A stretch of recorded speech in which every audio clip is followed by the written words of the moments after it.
Consider this. Someone is consistently missing deadlines on a project.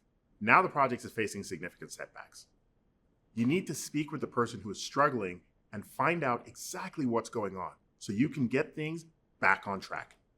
When I first became a manager, I felt hesitant to have conversations like this. I worried that the team member would be discouraged or demotivated when I addressed their performance issues. I even thought it would impact my relationship with them. But over time, I learned that the opposite is actually true. The conversations I initially dreaded were valued by the team. Difficult conversations build trust, create an open and respectful culture, and ultimately help your team improve. They give you a chance to address issues early, preventing them from escalating, and give team members the direct feedback they need to grow and develop.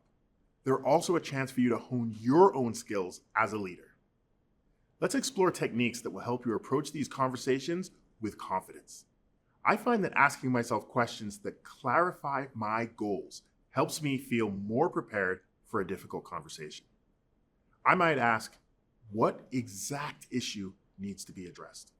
And what do I want the outcome of this conversation to be? I also like to adopt an empathetic mindset by asking myself, what emotions arise when I think of having this conversation and why? What questions might they have? And how can I make sure they feel heard? Once I feel prepared, I share my intent with the team member. For example, I might write this email to schedule a meeting with a team member who is missing deadlines. Hi, I put some time on your calendar for us to meet about the current project. I have some feedback I'd like to share about recent deadlines that were missed. I want to make sure you're aware of the issue and that we're aligned on why this is so impactful to the overall project. My goal is to support you and help keep our project on track. This lays the groundwork for productive conversation, giving the team member time to prepare and reflect on anything they'd like to bring up. When it's time for the conversation, take a deep breath. You've considered the issue, ideal outcome, and potential questions and emotions. You're ready. During the conversation, remember to approach the issue with empathy. Begin by greeting the team member and reiterate that you are here to support them. Then you can ask an open-ended question like, how has this project been for you so far? This allows them to share and give you more clarity on the situation. Next, review the agenda. You could say, I'd like to share my feedback, then get your perspective.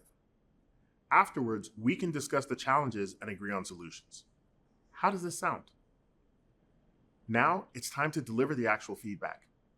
When you deliver your feedback, remember to use the SBI model, describing the situation, behavior, and impact. Specificity will help the team members see the impact of their actions. They'll know exactly what not to do next time. Once the feedback is shared, it's important not to make assumptions about what you think might have happened or to immediately begin offering solutions. Instead, your goal is to ask open-ended discovery questions to find out the root of the issue. For example, a direct report might mention that deadlines are constantly shifting, making it hard to know exactly when things are due. To arrive at a possible solution, I might ask, it looks like we missed a few deadlines. Why do you think that's happening? Then I would ask them how they think we should address it.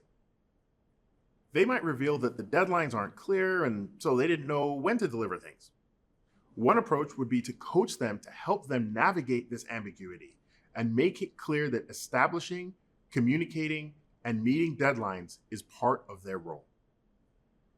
You can continue the conversation by asking open-ended questions to avoid blame and help everyone maintain a productive, problem-solving mindset. The conversation becomes more like a brainstorm where you explore possible solutions together. Keep in mind that you may need to adjust your approach depending on the type of team you manage. For example, for a more junior level employee, you might proactively suggest solutions and ask which one they think would work best and why. Finally, after the meeting is over, be sure to share written next steps and a timeline. That way, everyone is aligned and you can refer back to the plan if needed.